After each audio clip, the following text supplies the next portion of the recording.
কৃষ্ণ আজি আপোনালোকে ইয়াত কিয় আহিছে? আজি ইয়াত সঞ্জনা দাস শিশুৰ অন্নপ্ৰাশন অনুষ্ঠান হৈছে। ঠিক আছে, অন্নপ্ৰাশন হৈছে আৰু এই উপলক্ষত আমি ইয়াত সব গোট খাইছো। এইটো আমাৰ বাংলাত কি কয় মুখী ভাত অনুষ্ঠান, মামা ভাত অনুষ্ঠান, অন্নপ্ৰাশন। এটা একটা সংস্কার মানে কি? মাতাজি কথা নাপাতিব, বহি থাক। সংস্কার এইটো হিন্দু ধর্মত যখন আমার গৌতম ধর্মসূত্র আছে তাত 40টা সংস্কারের কথা কোৱা হৈছে। সংস্কাৰ মানে পৰিশুদ্ধি, পিউৰিফিকেশন। আমি যেনেকে ৰাতিপুৱা গা ধো, আকৌ আজি ইমান গৰম উঠিছে, গৈ আকৌ গন্ধিয়া সন্ধ্যাবেলা আকৌ গা ধো। এইদৰে মানুহৰ জীৱনত যেনেকে গা ধোৱা যায় শুদ্ধি হয়, তেনেকে মনৰ শুদ্ধি, আধ্যাত্মিক শুদ্ধি, ধৰ্মশুদ্ধি এইবিলাকৰ কাৰণে, পৰিশুদ্ধিৰ কাৰণে কি লাগিব? সংস্কাৰ লাগিব। আৰু হিন্দু সনাতন শাস্ত্ৰত ইমানটা সংস্কাৰৰ কথা কোৱা আছে, 40টা। কিন্তু আজিকালি খুব ব্যস্ত জীৱনৰ কাৰণে এই সংস্কাৰবিলাক কমাই আনা গ'ল। এই বাচ্চাবিলাকক মাকে লৈ যাব, নহবা দূৰত ৰাখক, বেলেগ বেলেগকে ৰাখক। 40টা সংস্কাৰ কৰা ইমান সহজ নহয়। জন্মৰ আগৰ সংস্কাৰ, জন্মৰ পাছত সংস্কাৰ, আকৌ দেহাত ত্যাগ কৰাৰ পাছতো হিন্দুৰ সংস্কাৰ থাকে। সংস্কাৰ মানে কি? পৰিশুদ্ধি। সংস্কাৰ মানে কি? সকলোৱে কওক। সংস্কাৰ মানে কি? পৰিশুদ্ধি, পিউৰিফিকেশ্যন। এতিয়া তাৰপিছত দিন যিমান বাগৰি গৈছে, সংস্কাৰ কমি আহি আছে। সকলো গৌতম ধৰ্মশাস্ত্ৰত 40টা সংস্কাৰ আছে। তাৰ পাছতে কপিল মুনি আহিলে।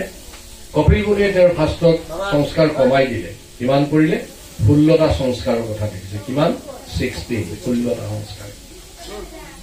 আৰু আজিকালি যুগত 16টা কৰিব তাৰ কাৰণে বহুতে 10 সংস্কাৰ কৰে। তবু আমি যথাসাধ্য 16টা সংস্কাৰ কৰা দৰকাৰ আছে। 16 সংস্কাৰ। তাতে প্ৰিনেটেল মানে জন্মৰ আগত 3টা সংস্কাৰ থাকে। চবেই মাতাজীবিলাকে মন দি শুনিব, পিতাজীবিলাকো শুনিব, ধৰ্ম কথা আছে। প্ৰথম সংস্কাৰটো হল গৰ্ভদান। গৰ্ভদান মানে গৰ্ভলৈ নিমন্ত্ৰণ। তাৰমানে এটা আত্মাক গৰ্ভলৈ নিমন্ত্ৰণ কৰা যাব। Initiate to have a child, যে আমি এটা বাচ্চা অহাই নাই, নিমন্ত্ৰণ কৰিছো। এইটো হল প্ৰথম সংস্কাৰ। চবৰ মনত থাকিব, মই সুধিম অলপ পাছত, চবৰ মনত ৰাখিব। প্ৰভুজীজ এণ্ড মাতাজীজ, প্ৰথম সংস্কাৰটো কি? মাতেই নাই কি? গৰ্ভধান। দ্বিতীয় সংস্কাৰ হব পুংসৱন। তাৰমানে বাচ্চাৰ জন্ম হোৱা নাই, নিমন্ত্ৰণ কৰাৰ পাছত বাচ্চা আহিলে গৰ্ভত, তাক নাৰিছমেণ্ট, পুষ্টি সাধনৰ কাৰণে এটা অনুষ্ঠান কৰা যায়। এই বাচ্চাটো অলপ দূৰত লৈ যাওকচোন, মই বহুত ৰিকুৱেষ্ট কৰিছো আপোনালোকক। মোৰ ডিষ্টাৰ্ব হয়, আপোনালোকৰ নিজৰ অসুবিধা আছে, তাক দূৰত ৰাখক। দ্বিতীয় সংস্কাৰটো হল পুংসৱন। পুংসৱন মানে কি? যে গৰ্ভ আহিলে, গৰ্ভত অৱস্থান কৰিছে, জন্ম হোৱা নাই, তাক পুষ্টি সাধন কৰা হৈছে, এইটো পুংসৱন। আৰু তাৰ পাছৰ সংস্কাৰটো হব সীমান্তকৰণ। এইটো ইংৰাজীত বেবী শ্বাৱাৰিং বুলি কয়। তাৰমানে জন্মৰ আগত মাতৃ আৰু গৰ্ভজাত সন্তানক আশীৰ্বাদ দিয়া অনুষ্ঠান থাকে। 3টা সংস্কাৰ হৈ গল। জন্ম হোৱাই নাই কেউ বাচ্চা, আমি কি কৰিলো? তাক শুদ্ধি কৰা হল, ই যাতে জন্ম হৈ এটা ভাল আত্মাৰূপে পৃথিৱীত জীয়াই থাকিব পাৰে। 3টা সংস্কাৰ হৈ গল। তাৰপিছত জন্ম হোৱাৰ লগে লগে জাতক কৰ্ম, চাইল্ড বাৰ্থ। জাতক কৰ্ম মানে কি? তাৰ জন্ম হোৱাৰ পাছত তাক পৃথিৱীলৈ, ভূ জগতলৈ, জড়জগতলৈ নিমন্ত্ৰণ দিয়া হৈছে। তাক তুমি বাহিৰত লৈ যোৱাচোন, বাবা অলপ বাহিৰত লৈ যোৱা। জাতক কৰ্ম। জাতক কৰ্ম মানে চাইল্ড বাৰ্থ। আৰু তাৰ পাছত হব অকমান ডাঙৰ হব। আমাৰ এই বাচ্চাটো এতিয়া জাতক কৰ্ম হৈ যাব লাগে, আজিকালি নকৰে আৰু টাইম নাই কাৰো। তথাপি মাতৃবিলাকে ঘৰত কৰে, জাতক কৰ্ম কৰে। আৰু তাৰ পাছত কৰিব লাগিব নামকৰণ নাম দিয়া হোৱা নাই যে নাম দিব যেনেকে আমাৰ ছোৱালীৰ নাম দিয়া হ'ল সঞ্জনা দাস ঠিক না সঞ্জনা দাস জ্যোতিষী আহিব তাৰ ঋতু চাব কি ৰাশি পৰিছে সেইমতে এটা নাম দিয়া হ'ব আৰু নামবিলাক সাধাৰণতে অৰ্থযুক্ত নাম দিব লাগে আমি নাম দিলে কিন্তু মিনটু পিংকু জিংকু এইবোৰ নামৰ অৰ্থ নাই গতিকে এইবিলাক নামৰ কি নাই অৰ্থ নাই চাইনিজ নামৰ নিচিনা মোৰ এজন চাইনিজ বন্ধু এবাৰ সুধিছিলো মই যে তোমালোকৰ নামবিলাকৰ অৰ্থ বুজি নাপাওঁ যেতিয়া আমাৰ ইণ্ডিয়ান এজনে কৈছিলে একো নাই সিহঁতৰ জন্মৰ লগে লগে কাঁহী মেটিবিলাক দলিয়াই দিয়ে আৰু তাৰ পৰা এটা শব্দ হয় নহয় টিং টাং যিটোৱেই নাম হয় তাৰ বা খিটিং খাটাং খুটলুং খাটলাং এনেবোৰ শব্দৰে আমাৰ সনাতন শাস্ত্ৰ এনেকুৱা নহয় শাস্ত্ৰত জ্যোতিষী আহিব জ্যোতিষীয়ে সুন্দৰভাৱে গণনা কৰিব অ ল মেঘ ৰাশি দ চ মিন ন জ বিশ্লেষ ৰাশি এনেকে বিভিন্ন ধৰণৰ নাম দিব এইটো নামকৰণ অনুষ্ঠান হ'ব আৰু তাৰ পাছত হ'ব নিষ্ক্ৰমণ তাৰমানে বাচ্চা ঘৰৰ ভিতৰৰ পৰা এবাৰ বাহিৰত ওলাব মামাৰ ঘৰত যাব বা মামাৰ ঘৰৰ পৰা খুৰাৰ ঘৰত যাব এইটো নিষ্ক্ৰমণ আউট গোয়িং ওলাই যাব প্ৰথম ঘৰৰ পৰা ওলাই যাব সেইটো এটা অনুষ্ঠান আৰু তাৰ পাছত কেইটা হৈ গ'ল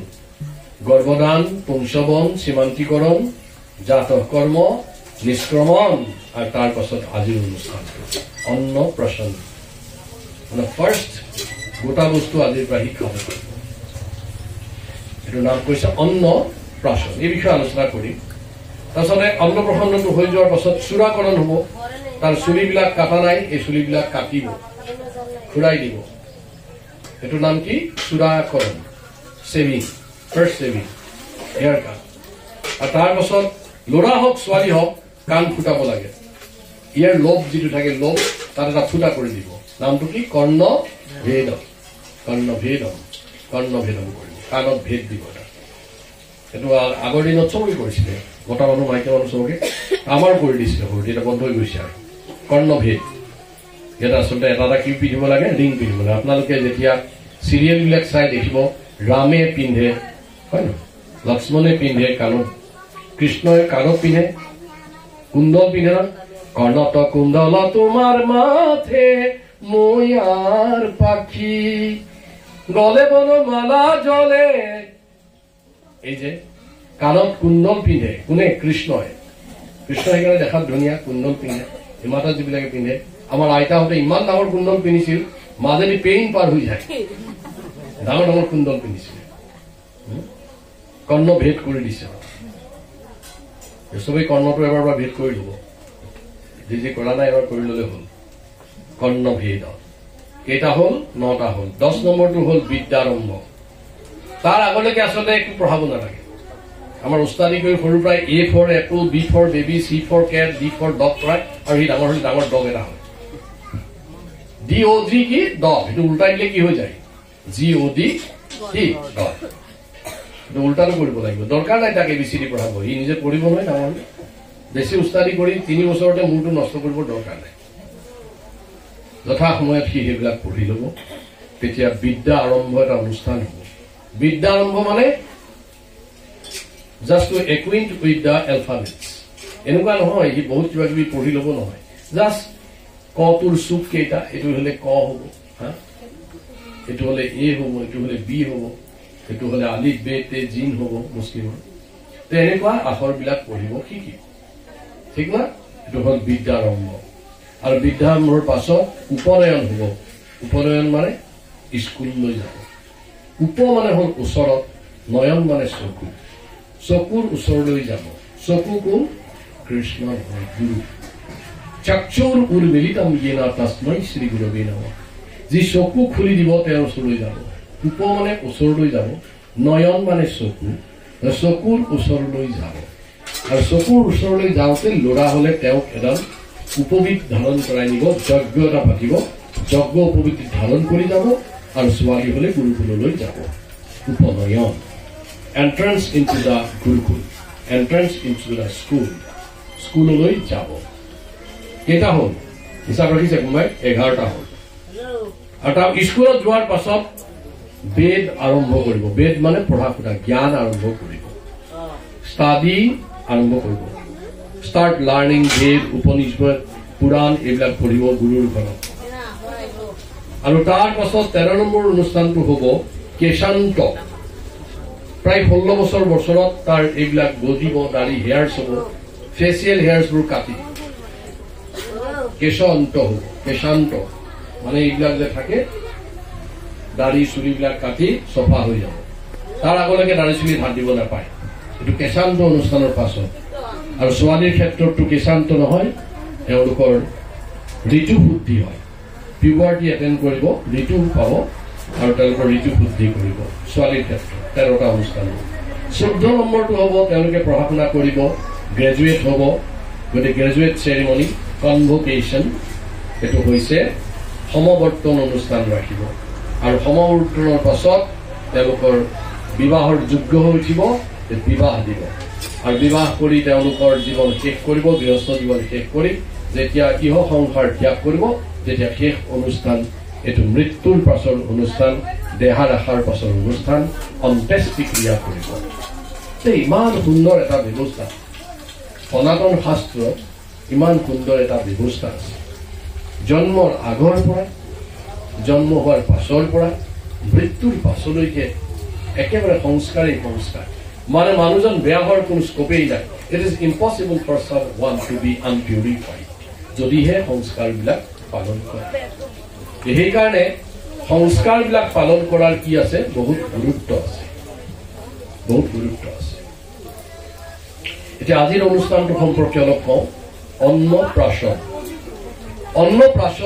অনুষ্ঠানটোৰ বিষয়ে কোৱা হ'ব সকলোৱে এতিয়া অকণমান মন দি অন্নপ্ৰাশনৰ কথা শুনক